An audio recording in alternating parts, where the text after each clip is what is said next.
नमस्कार. मी सतीश कुलकर्णी. जग हे अज्ञानातच राहणार का अशी एक बऱ्याच वेळा शंका येते. सध्या यूट्यूबला श्रीपाद श्री वल्लभांचं प्रचार कार्य अनेक जण योग्य रीतीने करत आहेत. काही ठिकाणी अतिशयोक्ती आहे, पण तो विषय सोडला. ज्यांना श्रीपाद श्री वल्लभ समजले आहेत त्यांना समजलेलेच आहेत. ज्यांना समजायला अजून वेळ आहे तोपर्यंत अशा उचापात्या वाढतच राहणार. श्रीपाद श्री वल्लभ दत्तात्रेयांचे प्रथम अवतार, त्यांचा जो अक्षर सत्य ग्रंथ आहे त्या ग्रंथाचं नाव श्रीपाद श्री वल्लभ चरित्रामृत. अनेकांनी तो प्रकाशित केलेला आहे. संस्थांनी जो प्रकाशित केला त्याच्या काही प्रती माझ्याकडे होत्या. मी अनेकांपर्यंत पोचवल्या म्हणण्यापेक्षा मी 30,000पेक्षा जास्त भाविकांपर्यंत त्या पोचवल्या. ना नफा ना तोटा. काही वेळा पदरमोड केली, कारण श्रीपाद वल्लभांचा प्रचार व्हावा ही एक इच्छा होती. त्याचबरोबर आज समाजामध्ये या कलियुगामध्ये अनेक कुटुंबामध्ये संकट आहेत, आर्थिक विवंचना आहे, अनेक अडचणी आहेत. आणि हे जेव्हा व्हिडिओ ऐकले जातात तेव्हा त्यांना वाटतं की श्रीपाद श्री वल्लभांची आपल्यावर कृपा व्हावी, म्हणून ग्रंथ वाचनाचा ओढासुद्धा वाढत चाललेला आहे.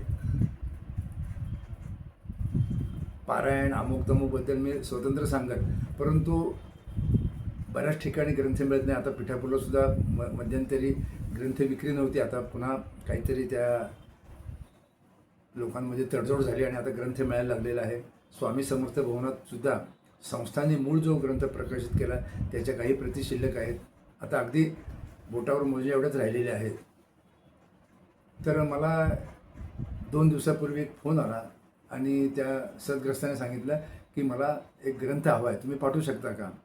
मी नाव पत्ता विचारला. म्हटलं 2-4 दिवसात तुम्हाला पोस्टाने पाठवतो, तुम्ही स्वीकारा आणि रोज एक पान वाचा. अजून त्यांना बऱ्याच 2-3 गोष्टी सांगितल्या, परंतु त्यांनी मला जे सांगितलं आता ते वाचल्यानंतर तुम्हाला मी हे हेडिंग काय दिले, अमावस्या पाळणारे अजूनही जीवनात अंधारातच आहेत, जीवनातल्या अंधारातच आहेत. त्याचं असं की त्यांनी मला सांगितलं की ग्रंथ केव्हा पाठवणार. मी म्हटलं सवडीनुसार 2-3 दिवसात पाठवून देतो.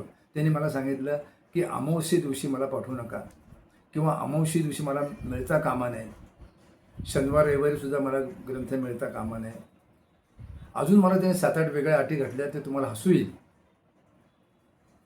शेवटी मी त्यांना म्हटलं, अहो शेवटी श्रीपाद वल्लभ तुमच्याकडे आहेत, ग्रंथ हा भाग गौण आहे, ग्रंथ रूपाने तुमच्याकडे श्रीपाद वल्लभ येत आहेत आणि तो तुम्हाला वाचायचा आहे. केव्हा मी पाठवणं, केव्हा तुम्हाला मिळणं हे आपल्या हातात नाही.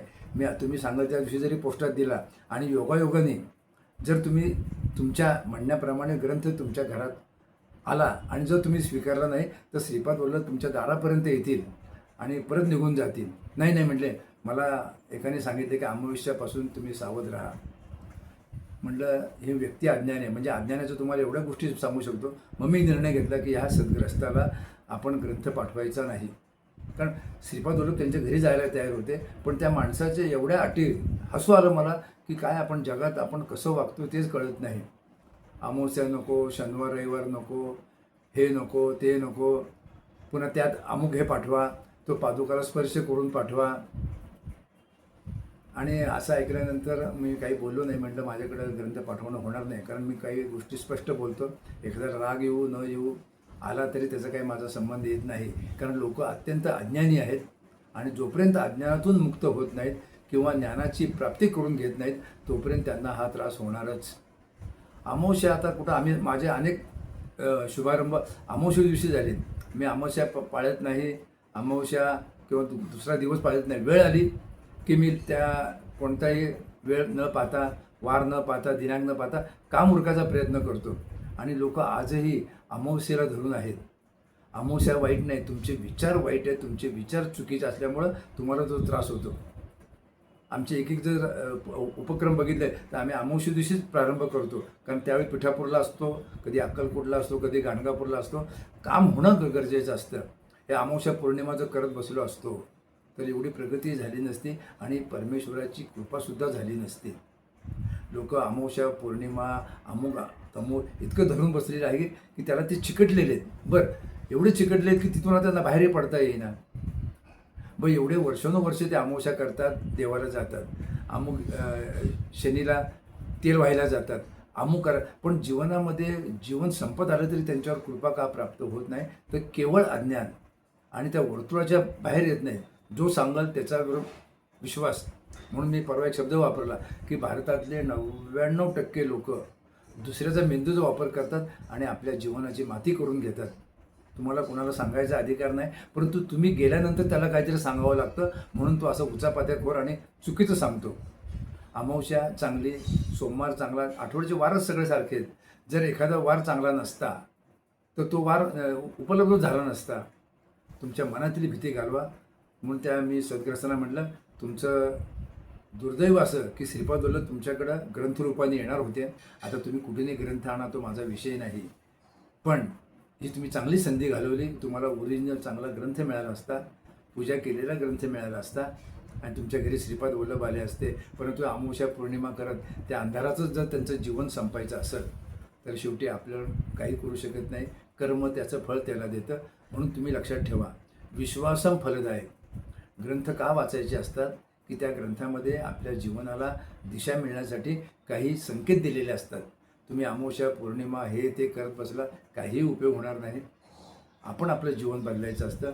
त्या सद्ग्रस्तांनी चांगली संधी घालवली आणि ते अजून अंधारात राहतील असं वाटते का? ते माझ्याजवळ 12 मिनटं बोलत होते, पण सगळं चुकीचं बोलत होते.